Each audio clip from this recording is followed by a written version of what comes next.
everybody, I'm very excited to be back. I'm today going to look at Twelfth Night, and this one is Viola's "I left no ring with her, what means this lady" speech, which is very, monologue I should say, which is very popular. It's a very popular comic monologue for auditions and exams. It's a really good pick if you're a beginner, actually, I think, because the language is not too hard. It's not too hard to understand. It's not too hard to deliver.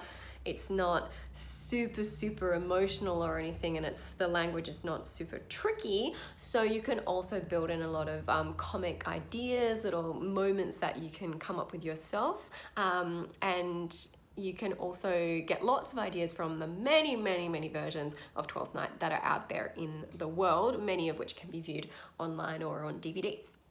So I'm going to dig into the meanings as per usual. I'm going to talk through what she's talking about and how to deliver it, some of the challenges that you might come across, and a little bit of the context of what's happening in the scene. So if you're not familiar, and if you're not, please read or watch one of the movies. The one with Helena Bonham Carter as Olivia is fantastic. There's lots of great versions that you can watch. So if you're not familiar, just go and watch DVD of it, because it's easy to enjoy. Lots of funny characters. Anyway, so in this scene, she is pretending to be a guy. So she's pretending to be a man in this pretty much the whole play. She has gone to see Olivia on behalf of her master, the person that she's serving, Orsino. Orsino is in love with Olivia.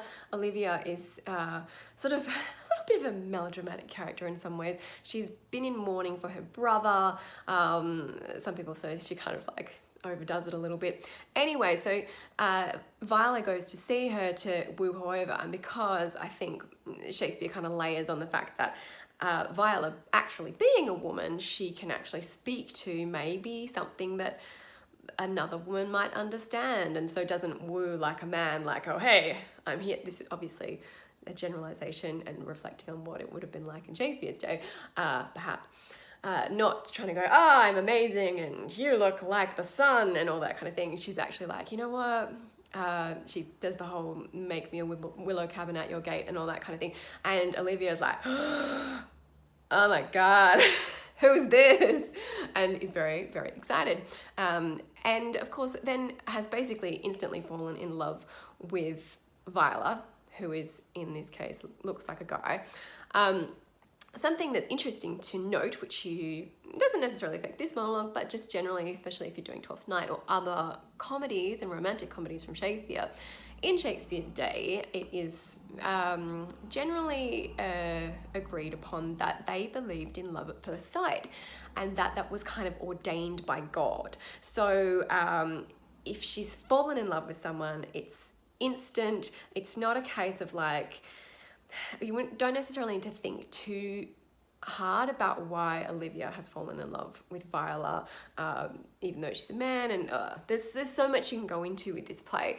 I will stop there, but what you need to know basically for this instant is that Olivia has said to Malvolio, her servant, go and give this ring back to that boy and say, I didn't want this ring, even though Viola didn't actually give her a ring.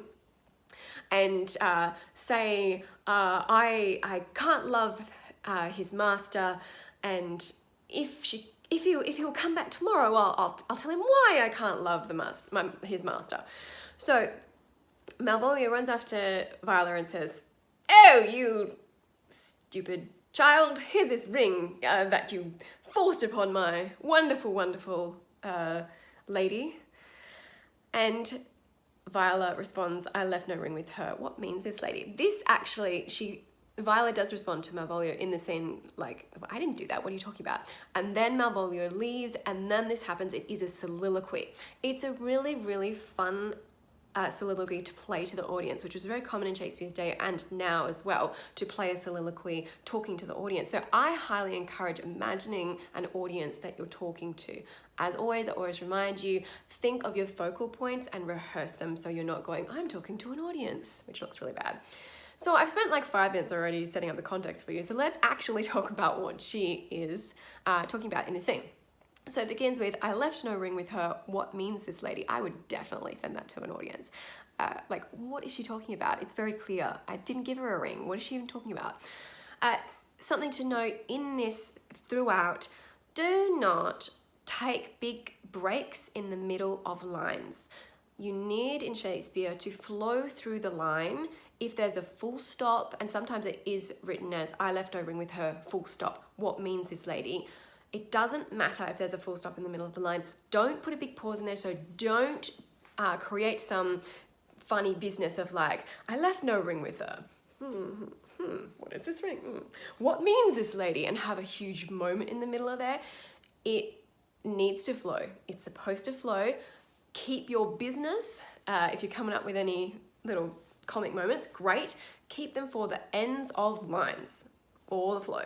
Shakespeare's flow is your friend. That is what iambic pentameter is for. Moving on.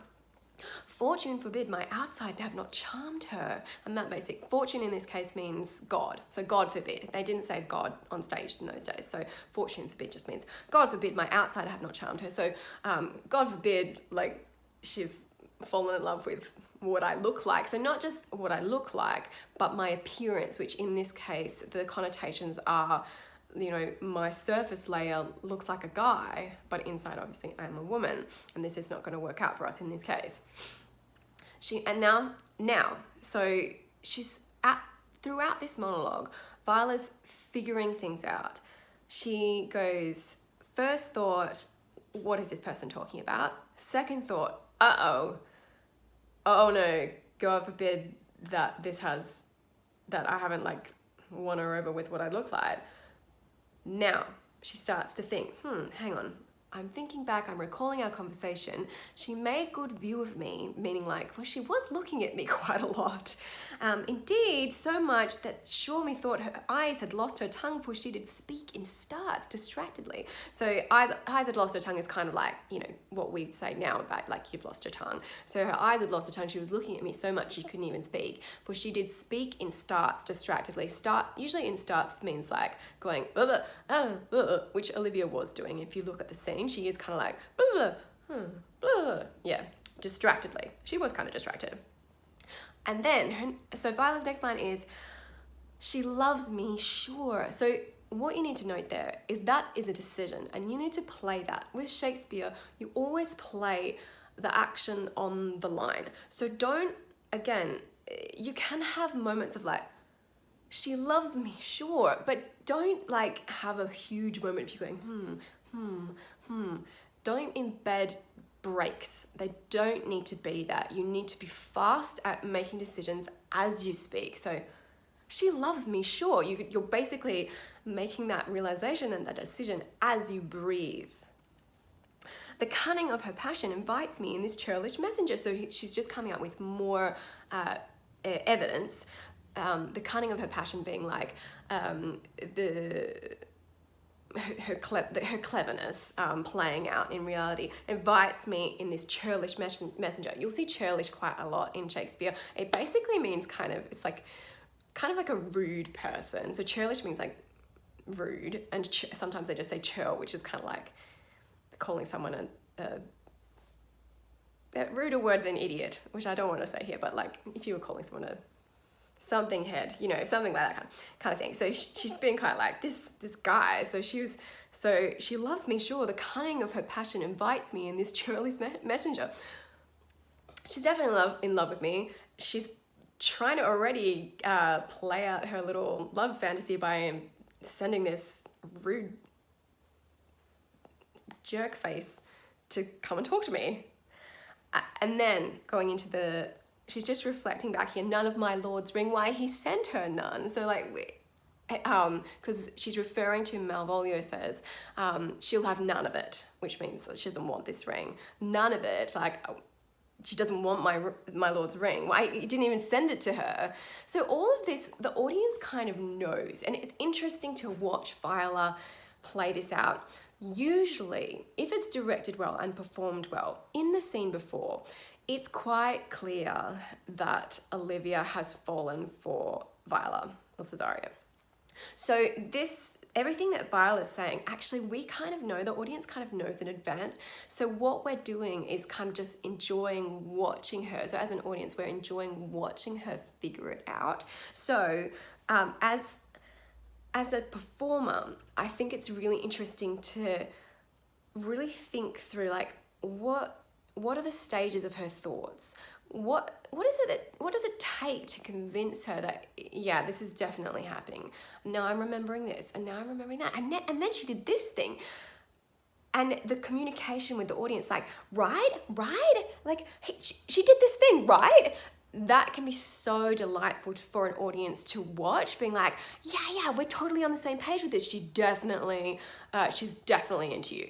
So as a performer, invite your audience in. If you're doing it for an audition or exam, just be conscious of, you probably don't want to look at your auditioners or examiners in the eye unless you ask them about it first. Sometimes people don't mind, so you can actually say, look, do you mind if I just look straight at you? And some people will be like, yeah, no worries.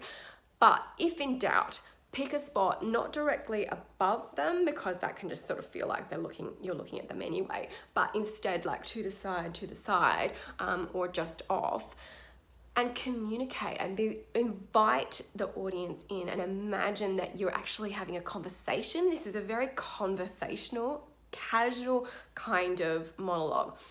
And that's what I mean about the language being simple. It's all like she's thinking, she's inviting the audience in, she's going, right. So don't go too posh with this.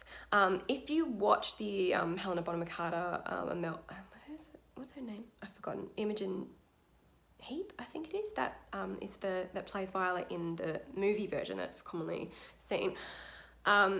She still is quite posh, that Viola. So I wouldn't necessarily go down that path, especially because that movie's quite old now, and that's not really the style these days. Viola is a very raw and energetic person, and brave and strong and clever. So she's in her body and she's dynamic. So don't go down that path that sometimes people do with Shakespeare, where they're like, well, they have to be like this. That's not Viola. She's excited, she's thinking, she's raw. So get the energy in and use those moments to be like, yeah, we're on the same page, right? It's exciting. Anyway, I hope that's exciting for you. So going on, why he sentiment. So now her next moment, I am the man. And that can be done so many different ways. I've seen it. It's such a big moment. That's her real moment of, like, I would say some pride of, like, yeah, actually, you know what? I am so convincing as a guy that a woman fell in love with me. So thank you very much, everybody. But also, like, maybe like the delight and maybe the horror as well of, like, oh no, she's in love with me, because that's what she means is, like, she's not in love with my master. I am the man. Now, so you can play that so many different ways. Again, it is the middle, that's just part of a line. So it's very, very common for people to kind of go, I am the man, and then take like a big moment. Try not to overplay it and take huge moments after this, because you need to go on. If it be so, as 'tis, poor lady, she would better love a dream. Viola thinks very fast, so she realizes, hang on, she loves me.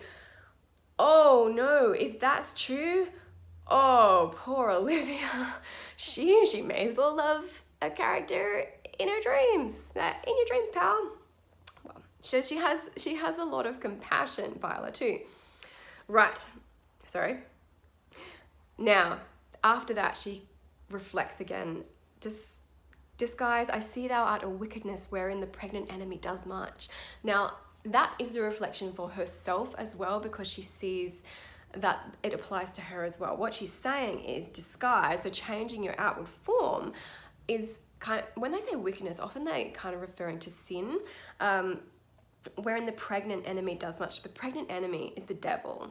And pregnant in this case, not like a pregnant devil, it actually just means like pregnant being like potent, like someone that's got energy and the ability to make things happen. So the potent enemy that's sitting there waiting, the devil, can really do a lot when we're in disguise.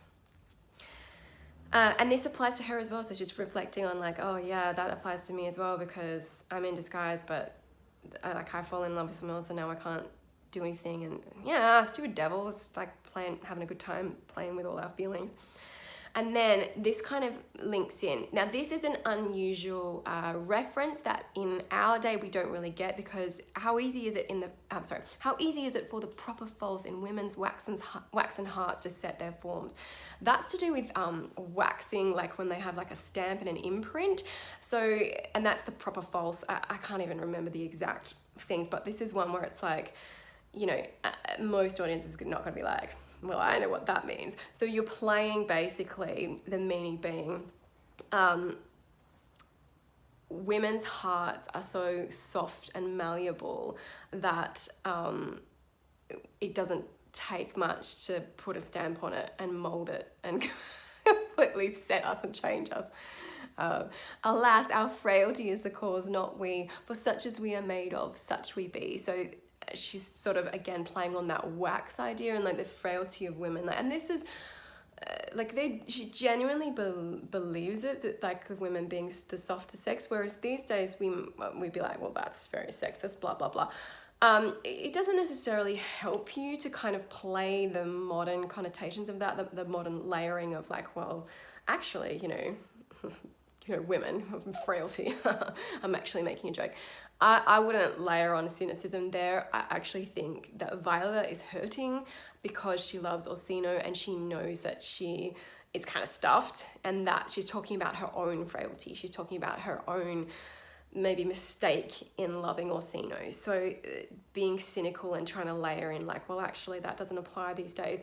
It's not really relevant to the character at this moment. That's my opinion, but you know, you do whatever feels good to you. Because if it feels weird to you, then maybe you need to find a way to make it work. Such as we are made of, such we be just means like we're made of soft stuff, and so we're going to be soft people. How will this fadge? Maybe the best line in Shakespeare everywhere, or half a line. Fadge, actually, she's talking about how will this turn out? I'm pretty sure I think of fadge as like, stop trying to make fetch happen, because I think, I could be wrong about this, like I might be remembering incorrectly. I think fadge was a word that Shakespeare made up, and I've never seen it anywhere else. I don't even know if it's in any of Shakespeare's other texts.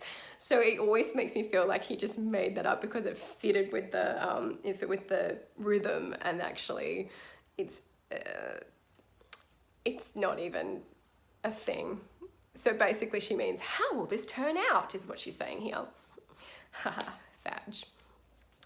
My master loves her dearly, and I, poor monster. No, so now she's just thinking it through. It's very straightforward. So how will this turn out? And this is a bit where you can talk to the audience, or you might just want to reflect to yourself. If you're reflecting to yourself, make sure your eyeliner is up and not down. We naturally, as people, want to look down when we're thinking, but for performers, obviously up is better. So how will this fadge? My master loves her dearly, and I, poor monster, fond as much on him. And she, mistaken, seems to dote on me. So my master loves Olivia, and I, unfortunately, love him. And she, unfortunately, loves me. Dote on, that just means likes or like... I don't even need to explain that, I don't think. What will become of this? See, again, I think that's just fairly straightforward language. It's not too far away from our own modern language. What will become of this? And she goes further to explain to the audience. This is where I would probably go into the audience. As I am man, my state is desperate for my master's love. That doesn't necessarily mean I'm desperate for love, as we might take it. It's more like it's a desperate situation, like she's kind of screwed. So my state is desperate kind of just means like, I'm stuffed. My state is desperate for my master's love. As I am woman, now alas the day. So that's her, you know, as I am man, right now I'm a boy, and I love Orsino, which is not going to happen. As I am woman, because that's reality, now alas the day. I'm like, gosh darn it, why did I have to be a woman? This is really stuffed. It could have been so much easier if I was just a man. What thriftless sighs shall poor Olivia breathe? So she's really actually quite compassionate. She's like, this poor lady actually really loves me, and that's unfortunate because I can't do anything about that, and I love someone else anyway.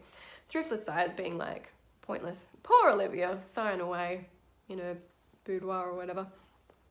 Oh, time. And so now we finish off with a nice clean couplet. This is where she makes her decision. So I always feel like with most of Shakespeare's monologues, or many of them, by the end they've made a clear decision. sometimes they've made that at the beginning and then they just spell it out for the rest of the monologue. But this one, she's definitely thinking, and then by the end, she's like, you know what? I've made a decision. And her decision is to do nothing. Well done, Viola. But, you know, that's what she decides, so no judgment. Oh, time, thou must untangle this, not I. It is too hard a knot for me to untie. So she's just basically saying time, and time often, even though she literally means like, this is just going to take time to unravel. We're going to figure this, time's going to have to figure this out for us. I can't do anything. I just have to wait.